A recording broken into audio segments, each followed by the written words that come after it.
नमस्कार दोस्तों, मैं रविंद्र आपका बहुत बहुत स्वागत करता हूं हमारे YouTube चैनल इंडियन रोजगार में। इस वीडियो में मैं आपको इंडियन नेवी MR NMR के लिए सेक्शन 2 यानी मैथ और साइंस का जो सेक्शन होता है वो कराने वाला हूं। बिल्कुल पूरा 25 क्वेश्चन आपको कराऊंगा, जिसमें आपके मैथ और साइंस के क्वेश्चन होने वाले हैं। अगर आप भी दोस्तों इंडियन नेवी MR NMR के लिए तैयारी कर रहे हैं तो इस वीडियो को लास्ट तक देखते रहिएगा। बहुत ही महत्वपूर्ण क्वेश्चन मैं आपको कराने वाला हूँ।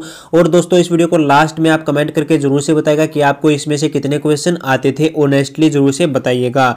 तो इसी प्रकार के क्वेश्चन आपसे एग्जाम में भी पूछे जाएंगे। तो चलिए दोस्तों स्टार्ट करते हैं पहले क्वेश्चन से। सबसे पहला क्वेश्चन हमारे पास आता है दोस्तों 4/3 भाग 4/3 का 4/3 घटा 3/4। ये आपको जो इसका सॉल्यूशन निकालना है। तो दोस्तों सबसे पहले आपको निकालना है यहाँ पर 4/3 घटा 3/4। इसका एलसीएम लीजिए और इसे सोल्व कीजिए। एलसीएम लेने के बाद अगर आप सोल्व करेंगे, इन्हीं को दोस्तों डिवाइड करेंगे, सोल्व करेंगे, मल्टीप्लाई करेंगे। ये बिल्कुल आप सिंप्लीफिकेशन का क्वेश्चन है, बिल्कुल आसानी से कर सकते हैं। और इसका जो सॉल्यूशन आएगा वो आएगा 0 दोस्तों इसका सॉल्यूशन आएगा। बिल्कुल आप जो है कीजिए, एक बार ट्राई कीजिए और कमेंट में जरूर से बताइएगा।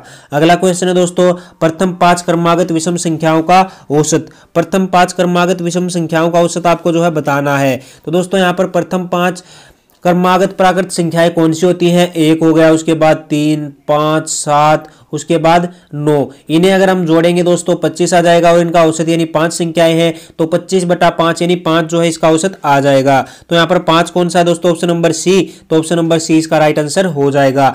यहाँ पर पूछा है प्रथम 5 क्रमागत विषम संख्याएं। पर प्रथम 5 कौन कौन सी होती है दोस्तों? 1, 3, 5, उसके बाद 7 और 9। ये जो है प्रथम 5 क्रमागत संख्याएं होती है। इन्हें जोड़िए दोस्तों, कितना आएगा? 25। और औसत निकालने के लिए इन्हें कितनी संख्याएं? 5 है तो 5 से भाग कर देंगे तो यानी 5 जो है इसका औसत आ जाएगा। ऑप्शन नंबर सी इसका राइट आंसर हो जाएगा। अगला क्वेश्चन दोस्तों किसी धन का 10% वार्षिक ब्याज दर से 1 वर्ष का चक्रवर्ती ब्याज 800 रुपए है तो साधारण ब्याज क्या होगा? यहाँ पर दोस्तों 1 वर्ष का चक्रवर्ती ब्याज बताया हुआ है। कितना बताया हुआ है? 1 वर्ष का चक्रवर्ती ब्याज 800 रुपए है।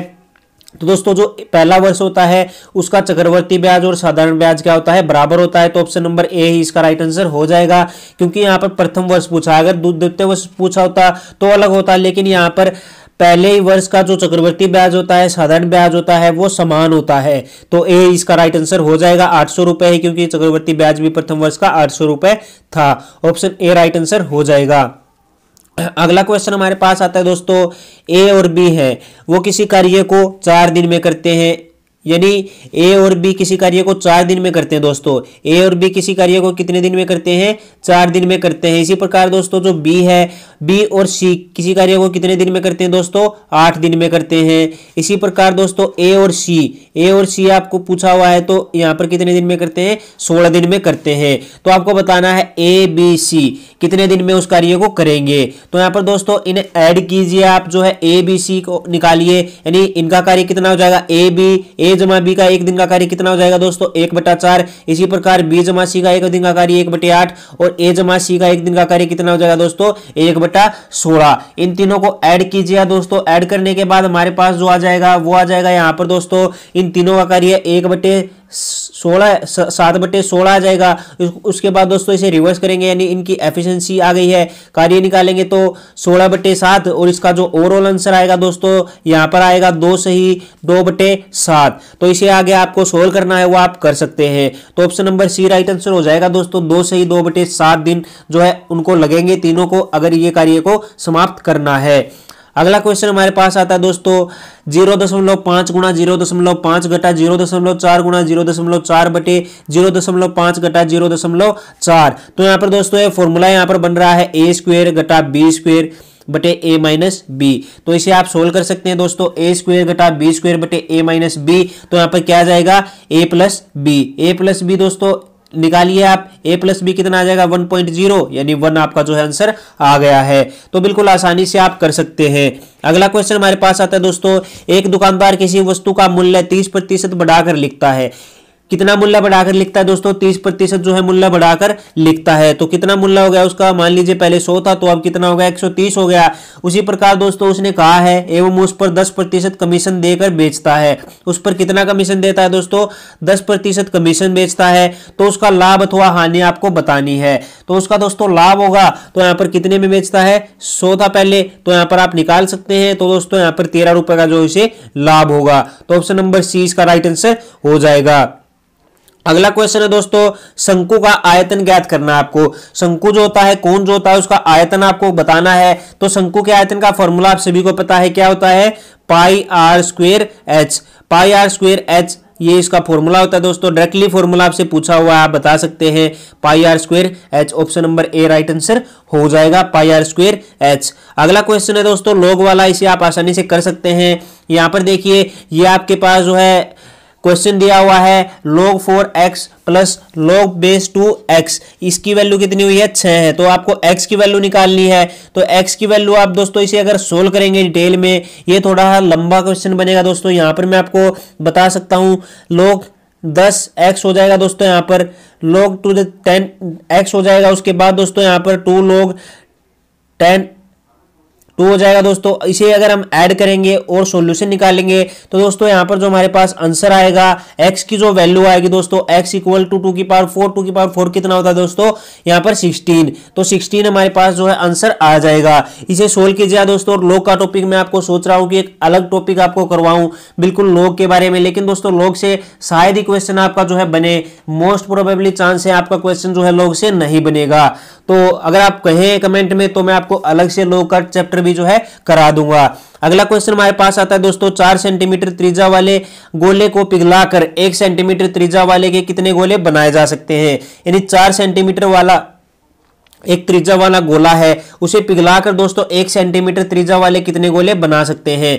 तो दोस्तों मैं आपको बता दूं, बड़े गोले की त्रिज्या कितनी है हमारे पास, 4 सेंटीमीटर है। उसके बाद छोटे गोले की त्रिज्या कितनी है, 1 सेंटीमीटर। इसका स्क्वायर करेंगे तो इतने, इसका क्यूब करेंगे तो इतने गोले हम बना सकते हैं। तो यहाँ पर देखिए दोस्तों 1 है, 4 का क्यूब कितना होता है दोस्तों, 64, 64/1। तो 64 जो है यहाँ पर हम छोटे गोले बना सकते हैं। इस 4 सेंटीमीटर त्रिज्या वाले गोले को पिघलाकर 1 सेंटीमीटर वाले 64 गोले हम बना सकते हैं।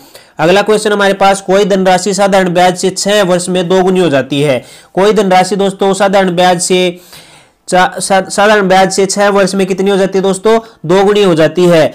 तो 4 गुनी कितने समय में होगी, यानी आपको बताया दोस्तों यहाँ पर 6 वर्ष में तो कितनी होती है, 2 गुनी होती है। और 4 गुनी आपसे पूछिए तो 4 गुनी कितने वर्ष में होगी दोस्तों, आप बिल्कुल आसानी से जो है बता सकते हैं। 4 गुनी यहाँ पर 18 वर्ष में होगी।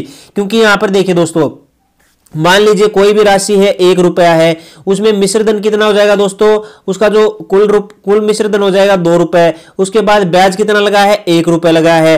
तो यहाँ पर अगर आपको निकालना हो तो 1 गुना 100, उसके बाद टाइम कितना है दोस्तों, 6 गुना 1, तो कितना हो जाएगा दोस्तों, 100/6। यानी इसका अगर आप निकालेंगे सॉल्यूशन तो यहाँ पर लगभग जो है यहाँ पर कितना आ जाएगा, 18 वर्ष जो है आपका आंसर आ जाएगा।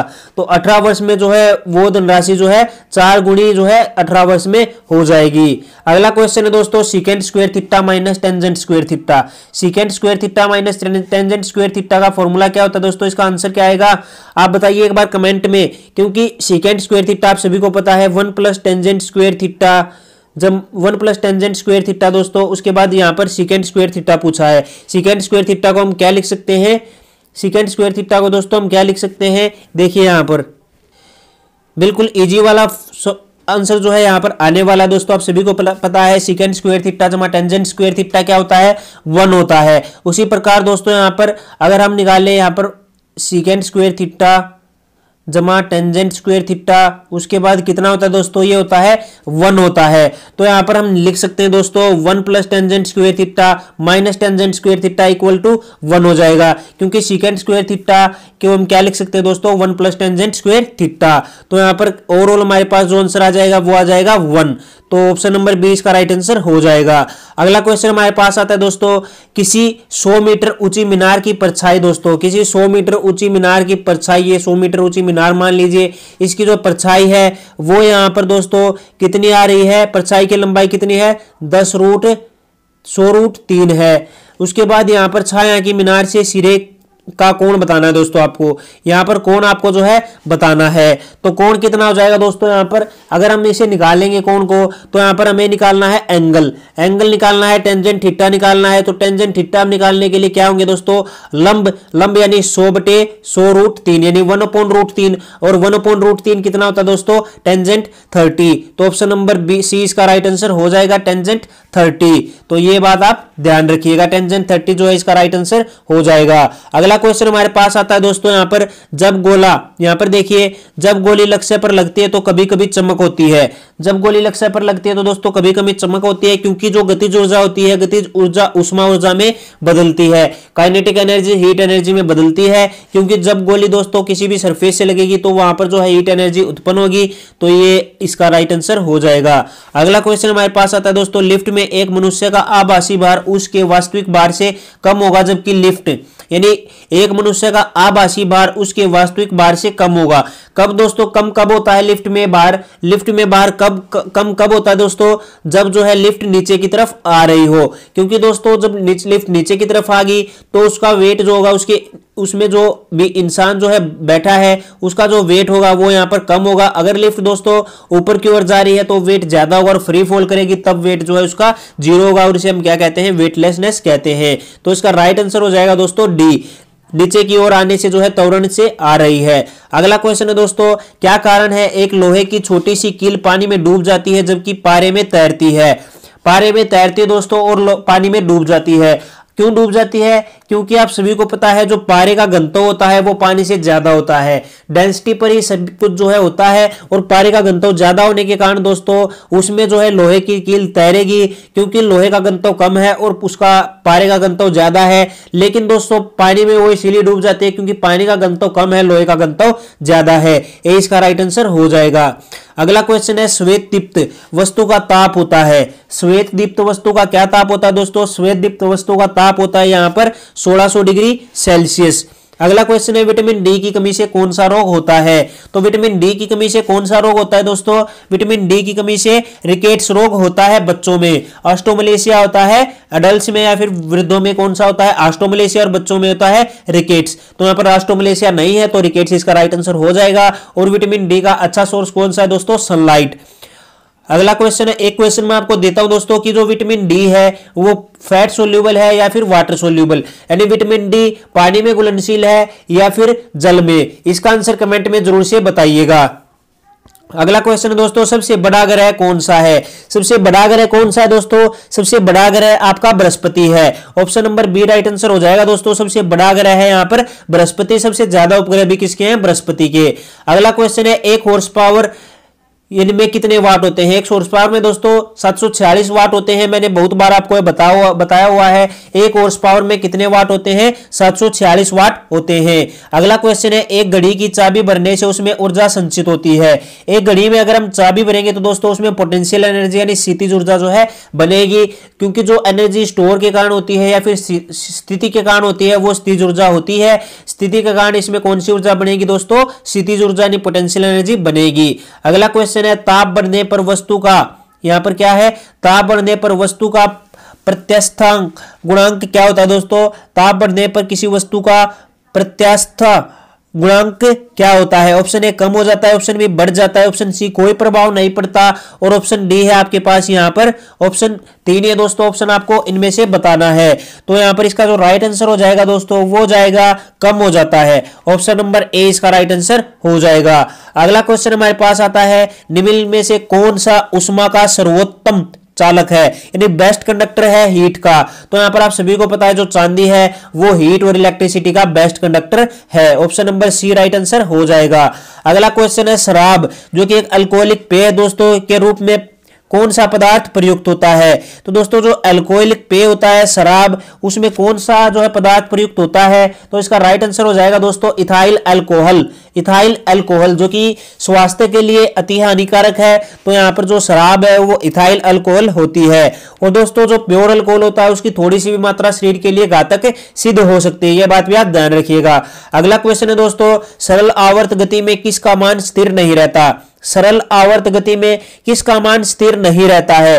तो यहां पर जो राइट आंसर हो जाएगा दोस्तों वो हो जाएगा वेग, यानी वेलोसिटी का जो है मान स्थिर नहीं रहता है सरल आवर्त गति में। अगला क्वेश्चन हमारे पास आता है दोस्तों, किरचॉफ के नियम के अनुसार निश्चित ताप पर वस्तु उत्सर्जन क्षमता एवं अवशोषण क्षमता पर निर्भर करती है। यानी किरचॉफ के अकॉर्डिंग दोस्तों जो किसी भी वस्तु होती है, किसी भी बॉडी की जो एब्जॉर्बिविटी होती है या फिर जो एमिटिविटी होती है वो किस पर निर्भर करती है? तो ये आपको बताना है। तो दोस्तों जो वस्तु के ताप व विकिरण की तरंग दैर्ध्य पर, ऑप्शन नंबर डी, वस्तु के ताप यानी टेम्परेचर ऑफ बॉडी और विकिरण यानी रेडिएशन पर जो है डिपेंड करती है, तरंग विकिरण की तरंग दैर्ध्य पर। तो ये डी इसका जो है राइट आंसर हो जाएगा। तो दोस्तों ये आपका जो है सेक्शन बी का पूरा प्रैक्टिस सेट था।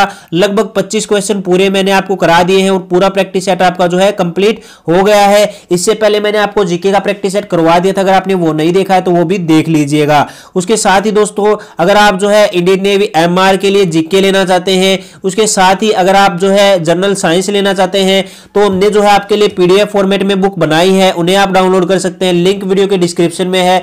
बहुत ही अच्छी बुक है दोस्तों। जीके की बुक की कीमत केवल 50 रुपए है और जो आपकी जनरल साइंस है इसकी कीमत 25 रुपए है। तो अगर एक बार जरूर से चेक कीजिए, लिंक वीडियो के डिस्क्रिप्शन में दिए हुए हैं इन बुक को बाय करने के लिए। अच्छी लगे तो खरीद लीजिए, लेकिन दोस्तों आपकी जो मर्जी है वही सर्वमान्य है। एक बार चेक जरूर से कीजिएगा, लिंक वीडियो के डिस्क्रिप्शन में दिए हुए हैं। हैंड रिटन नोट्स हैं और बिल्कुल सारा सिलेबस इनमें कवर करवाया हुआ है। अच्छी लगे तो एक बार जरूर से चेक कीजिए, खरीद लीजिए। अच्छी लगे तो खरीदिए दोस्तों।